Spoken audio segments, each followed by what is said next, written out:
एकदम अपेरेंट नहीं होगा। आपको डैम बनाने पड़ेंगे, आपको पॉन्डेज इंक्रीज करनी पड़ेगी, जहां से जो पानी जा रहा है पाकिस्तान की तरफ उसे रोका जाए, तब पाकिस्तान छटपटाएगा। सर, अब हालात ये हो चुके हैं, पाकिस्तान के द्वारा कुछ जगह छिटपुट फायरिंग की भी घटनाएं सामने आ रही हैं। तो ऐसे में अब माहौल किस तरफ बढ़ता जा रहा है? माहौल युद्ध की तरफ बढ़ता जा रहा है। पाकिस्तान कह रहा है कि Indus water treaty abrogation is an act of war. तो मेरा ख्याल तो पहल, वी आर द विक्टिम्स, हमको पहल करनी चाहिए। हमें वेट नहीं करना चाहिए कि वो कुछ करे। देखिए, पाकिस्तान सब हदें पार कर चुका है। जनरल आसिम मुनीर पगला गए हैं, उनका कार्यकाल खत्म हो रहा है। पाकिस्तान में कोई भी आर्मी का जनरल रिटायर नहीं होना चाहता, चाहे उसको इंडिया पाकिस्तान युद्ध क्यों ना करना पड़े। है? हजारों लोग मर जाएं उसे फिक्र नहीं, उसको तो अपनी नौकरी जो है ऐश महल में बड़ा पसंद आ गया है, रहना ज्यादा है। उसने 6 दिन पहले एक बड़ी बेवकूफ़ी की एक इडियोटिक स्पीच दी, जिसका कोई सर पैर समझ नहीं आया साहब। दुनिया भर में उस दर्जे पे, उस ओहदे पे एक न्यूक्लियर आर्म्ड कंट्री का जो आर्मी चीफ है, जो कि असली रहनुमा है, मैं बाकी सब तो मुखौटे वाले नाटकीय कठपुतलियां हैं, ठीक है। उसने पहले तो इमरान खान को आउट किया, एक इलेक्शन स्टील करी, जैसे कि 1971 में उन्होंने मुजीबुर रहमान को हटा के इलेक्शन स्टील करी थी। उस वक्त उनको कीमत चुकानी पड़ी, आधा देश खो दिया। ये दूसरी स्टोलन इलेक्शन का क्या अंजाम होगा वक्त ही बताएगा। लेकिन इस शख्स ने ही declared civilisational war against India, कि हिंदू मुस्लिम, वो तो 7वीं सदी में दुनिया को लेकर जाना चाहते हैं, ठीक है। और उसके 6 दिन बाद ये जो उकसाऊ भड़काऊ स्पीच थी, बयान था, उसके 6 दिन बाद वो पहलगाम में कत्लो गारत कर दिया साहब। कोई 28 हमारे बेचारे बेकसूर हिंदुस्तानी, जो वहां पे केवल क्या कसूर क्या था साहब, कि वो ठंडी हवा खाने गए थे पहलगाम, वहां उन्होंने गोलियां खाई। हमारी औरतों का रुंदन सुनकर खून खौल जाता है। It boils my blood. बेटियां, बेचारी बच्चियां हमारी अपने पतियों की लाशों के पास बैठ के रो रही, उनके सामने मारा उनके पतियों को, और धर्म पूछ के मारा। कलमा पढ़ो, हिंदू हो, पतलून उतारो, वगैरह वगैरह। अरे साहब, ये कोई, इज दिस सिविलाइज्ड बिहेवियर? आप कौन सी सदी में जी रहे हैं? आप न्यूक्लियर आर्म पावर हैं, आप तो खतरा है पूरी दुनिया के लिए। आपके तो न्यूक्लियर डिफैंग करना पड़ेगा इस तरह।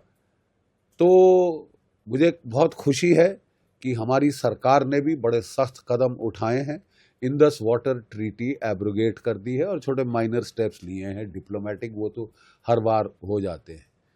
इंडस वाटर ट्रीटी अनप्रेसिडेंटेड है। 65 के युद्ध में, 71 के युद्ध में और कारगिल के युद्ध में कभी इसको छेड़ा नहीं गया।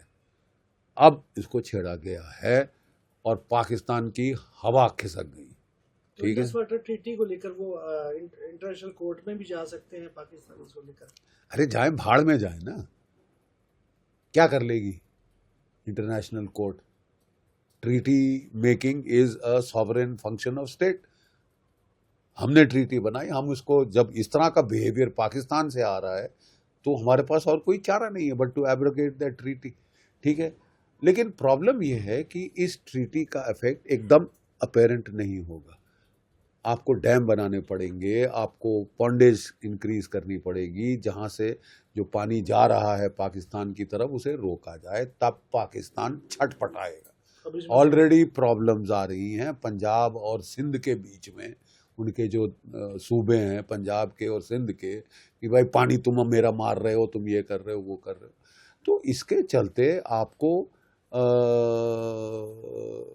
आपने पाकिस्तान को झंझोड़ तो दिया है, लेकिन मेरा सिर्फ कहना यह है कि ये पर्याप्त नहीं। और मुझे बहुत खुशी है कि कल हमारे प्रधानमंत्री जी ने खुद कह दिया है, एक बड़ा क्लियर रॉयट एक्ट पढ़ दिया है पाकिस्तान को, और अगर भाषा में कोई प्रॉब्लम थी तो उन्होंने अंग्रेजी में भी बता दिया है कि साहब आपको इसकी कीमत चुकानी पड़ेगी। और ये जो कीमत है, अब थोड़ा ये कॉस्ट एंड कॉन्सिक्वेंसेस इस दर्जे से बढ़ाने पड़ेंगे, ना केवल इंडस वाटर ट्रीटी, वहाँ कहानी ख़त्म नहीं होती। आपको काइनेटिक मिलिट्री एक्शन भी लेना होगा, नहीं तो ये सिलसिला बंद नहीं होगा।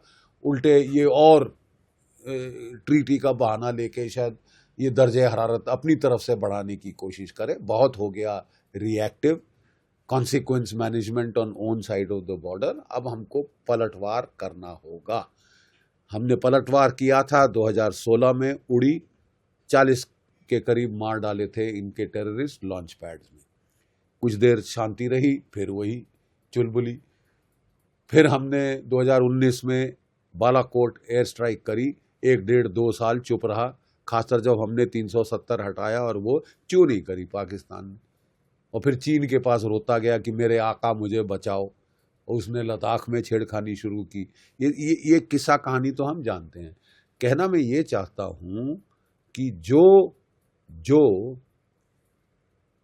सर्जिकल स्ट्राइक थी, जो एयर स्ट्राइक थी, वह एक सिग्नल था, स्ट्रेटेजिक सिग्नलिंग कि thus far no further, shot across the bow थी कि चौकस हो जाओ, ये चलेगा नहीं, तुमको कॉस्ट एंड कॉन्सिक्वेंसेस झेलने पड़ेंगे। But it was not for deterrence, वो तो सिग्नलिंग थी ना साहब, सिग्नल दे दिया आपने, थोड़ी देर चुप रहा, फिर चुलबुली। तो अब आपको डिटर करना पड़ेगा। डिटर मतलब इतने कॉस्ट कॉन्सिक्वेंसेस बढ़ाएं कि 10 बार सोचना पड़े ऐसा दुस्साहस करने के पहले। ठीक है, उसके लिए प्रभातखबर.com, विश्वास वही, रफ्तार नहीं।